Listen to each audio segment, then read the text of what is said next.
मित्रांनो, मागच्या 1-1.5 महिन्यापासून सतत मार्केट हे पडत आहे आणि ह्या पडणाऱ्या मार्केटला घाबरून किंवा आपण जो पोर्टफोलिओ बनवला आहे, ज्या कंपन्या खरेदी केलेल्या आहेत, त्या कंपन्या मायनस होत असलेल्या पाहून नवीन गुंतवणूकदार लॉस सहन करून किंवा लॉस घेऊन बुक करून शेअर मार्केटमधून निघून गेलेले असतील. बरेच जे नवीन आलेले आहेत ते पडणारं मार्केट बघू शकत नाही, कारण ते त्यांनी कधी पाहिलेलं नाही. स्वतःचा पैसा मायनस झालेला पाहून सहज कोणीही आपला तो शेअर जे काय 10-20 रुपये, 50 रुपये, 1000 रुपये जे असतील तो लॉस बुक करून तो मोकळा होतो. परंतु तो पुन्हा येतो मार्केटवर, त्याचं पुन्हा लक्ष असतंय आणि तो पुन्हा कधी येतो? आता मार्केट पडायला तर तो सेल करून निघून गेला. कदाचित त्यानं सेल केल्याच्या नंतरही खाली मार्केट आला असेल आणि त्याला आता वाटत असेल की बरं झालं आपण तो विकला, नाही तर आपला लॉस झाला असता. परंतु हे मार्केट कधी ना कधी वर फिरणार आहे आणि वर फिरल्यानंतर लगेच तो काही येणार नाही आणि त्यानं जिथं सेल केलेलं आहे त्याच्याही वर गेल्यानंतर पुन्हा तो खरेदीला येईल आणि पुन्हा मग मार्केटमध्ये घसरण झाली की पुन्हा तो सेल करेल. तर ही पद्धतच उलटी आहे.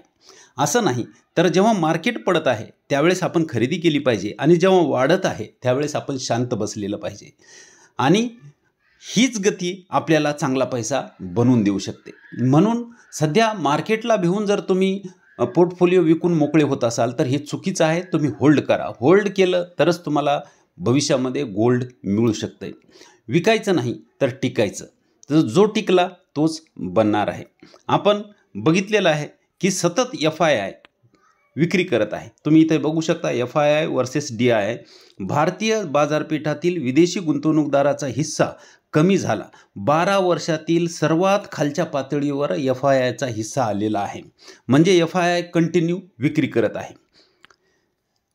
NSEवर सूचीबद्ध कंपन्यांमधील विदेशी संस्थागत गुंतवणूकदाराचा म्हणजे FIIचा हिस्सा 16% 15.98% आलेला आहे. म्हणजे 0.02% कमी झाला आहे. 15.98 आला आणि तो 12 वर्षातील निच्चांकी पातळी आहे.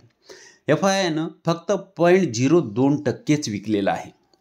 आणि NSDL उपलब्ध आकडेवारीनुसार विदेशी गुंतवणूकदाराचा स्टॉक होल्डिंग सप्टेंबरमध्ये 77.96 लाख कोटी रुपयावरून ऑक्टोबरमध्ये 8.8% घसरून 71.08 लाख कोटी रुपयावर आलेला आहे.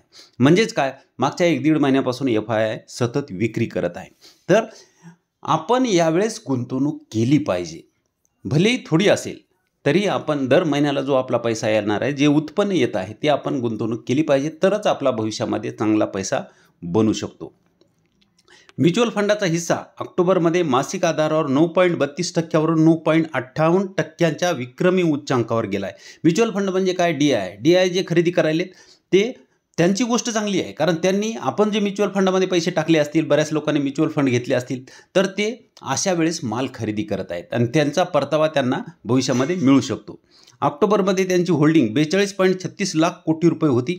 FII आणि म्युच्युअल फंडाचा हिस्सा NSEवर सूचीबद्ध असलेल्या सर्व कंपन्यांच्या मार्केट कॅपद्वारे NSDLवर ऑक्टोबरसाठीच्या मालमत्ता अंतर्गत कस्टडी AUC डेटाची विभागणी करून मोजला जातो.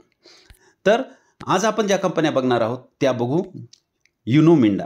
तर अशा ज्या कंपन्या आहेत की ज्या आपल्याला भविष्यामध्ये चांगला परतावा बनवून देऊ शकतो, अशा कंपन्याचा जर आपण पोर्टफोलिओ बनवला असेल, त्या भलेही आता सध्या आपल्याला मायनस दिसत असतील तरी त्या कंपन्यांमध्ये गुंतवणूक केलेली आपल्याला भविष्यामध्ये चांगला पैसा मिळवून देऊ शकते. युनो मिंडा बघू शकता 966 वर ही कंपनी ट्रेड करत आहे. 1.69% काल ही वाढलेली आहे. 55,664 करोडचं मार्केट कॅप आहे. PE पाहिला तर 62चा, ROC 19.9 जवळपास 20चा, 18.9 जवळपास 19चा ROE, 2ची फेस व्हॅल्यू, 29.2ची प्रॉफिट ग्रोथ आणि 68.8ची प्रमोटर होल्डिंग आहे. इथं जर पाहिलं तर EPS चांगले वाढत आहेत, म्हणजे कंपनी चांगलं प्रॉफिट जनरेट करत आहे आणि मिडियन PE जवळ कंपनी ट्रेड करत असलेली आपल्याला इथं पाहायला मिळते. म्हणजे आपल्याला कंपनी महाग मिळत नाही तर योग्य किमतीत कंपनी मिळत आहे. सेल जर पाहिले तर 1340 करोडचे सेल्स आहेत मार्च 2013ला. आता 14,756 करोडपर्यंत आलेले आहेत. नेट प्रॉफिट हे बघू शकता 28 करोडचं 955 करोडपर्यंत आलं आहे. म्हणून ही कंपनी ऑटो कंपोनंट बनवणारी कंपनी आहे आणि इथून पुढेही ऑटो कंपोनंट भविष्यामध्ये ती इलेक्ट्रिकल असो की आपले साधे असो लागणारच आहेत. म्हणून भविष्यातही ही कंपनी चालणार आहे आणि ही चांगली कंपनी आहे. इथं बघू शकता सेल्स आणि प्रॉफिट दोन्हीही डबल डिजिटमध्ये आहेत आणि इथं गुंतवणूकदारालाही कमीत कमी 26% बनवला तरी 10 वर्षात 10 पट पैसे होतात. परंतु बघा 10 वर्षात 48% CAGR ह्या कंपनीनं बनवला आहे. म्हणजे कितीतरी पटीनं अधिक पैसे ह्या कंपनीनं बनवलेले आहेत. 5 वर्षाचा CAGR 41 आहे, 3 वर्षाचा 31 आहे, चालू वर्षामध्ये 50%चा CAGR ह्या कंपनीनं बनवलेला आहे. रिझर्व्ह जर बघितलं तर 4828 करोडचं रिझर्व्ह आहे आणि कर्ज जर पाहिलं तर 1706 करोडचं कर्ज आपल्याला पाहायला मिळते. कंपनी जर पाहिलं तर सपोर्ट हा पकडला तर सपोर्टच्या जवळ कंपनी ट्रेड करत आहे. 966 वर कंपनी ट्रेड करत आहे आणि 920, 25, 30च्या आसपास हा सपोर्ट येऊ शकतो. तर ही कंपनी चांगली आहे, भविष्यामध्ये पैसाही बनवू शकते. वरून जर पाहिलं तर डिस्काउंटही आपल्याला बरंच मिळत आहे. तर ह्या कंपनीचा तुम्ही विचार करू शकता. पुढची कंपनी आहे इरेडा.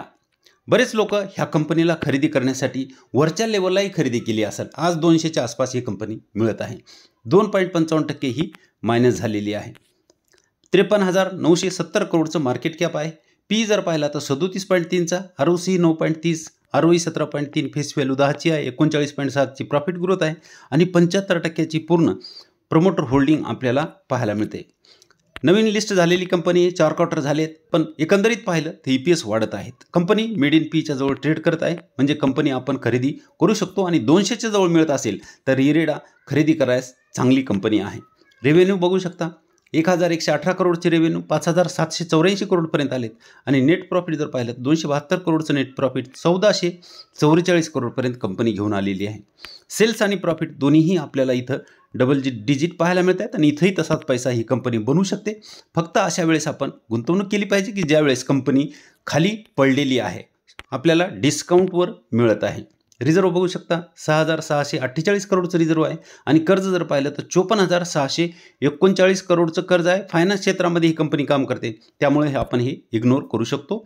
सपोर्ट जवळ कंपनी मिळाली असं म्हणायला हरकत नाही, कारण इथं आपण बघू शकतो हा सपोर्ट घेऊन कंपनी वर निघाली होती. इथेही सपोर्ट घेतला आहे, जवळपास 200च्या आसपासच तो सपोर्ट आहे.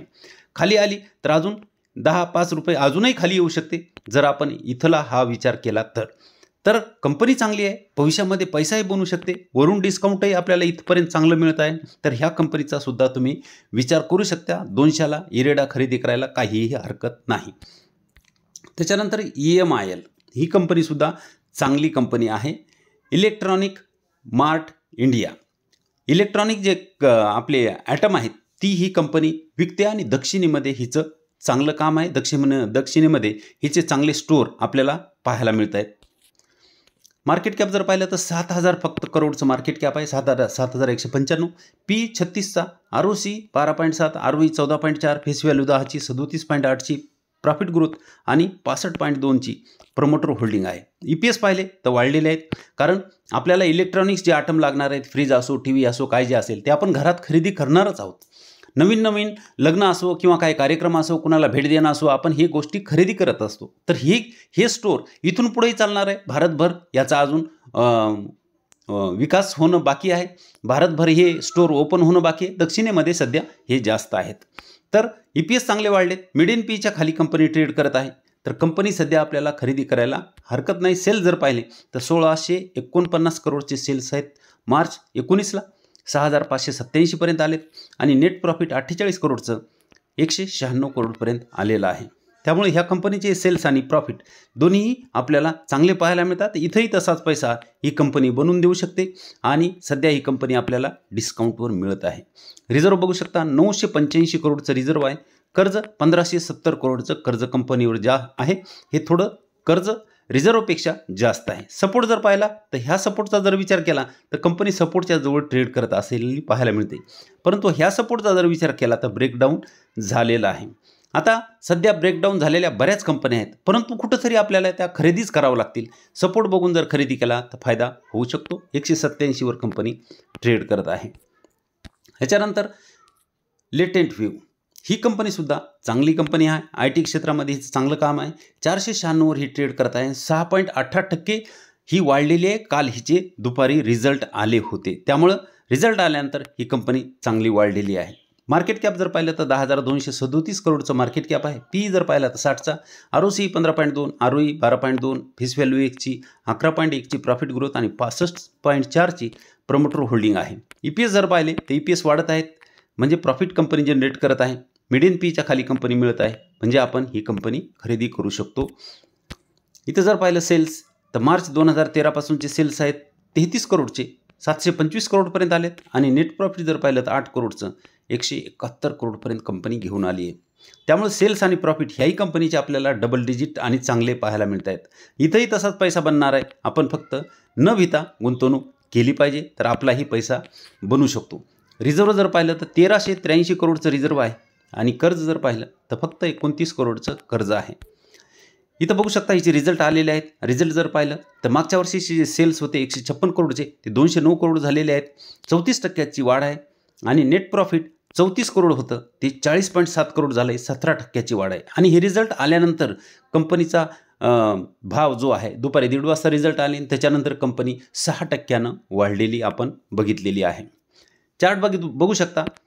हे सपोर्ट होता, हा सपोर्ट घेत कंपनी खाली येत होती, इथं ब्रेकडाऊन झालं. परंतु काल ती ह्या सपोर्टला ब्रेक करून वर गेलेली आहे. 496 वर कंपनी ट्रेड करत आहे. तर इथून कंपनी आता ही वर जाऊ शकते आणि हा एक मोठा यू पॅटर्न ही कंपनी बनवणार आहे असं दिसत आहे, कारण ह्या कंपनीचे रिझल्ट चांगले आलेले आहेत. तर ह्याही कंपनीचा विचार तुम्ही करू शकता. ही कंपनीवरून 34% डिस्काउंट आहे, म्हणजे तिच्या टॉपपासूनचं इथपर्यंतचं जर डिस्काउंट पाहिलं तर हे 34% डिस्काउंट आहे. त्यामुळे खरेदी करायला काहीही हरकत नाही.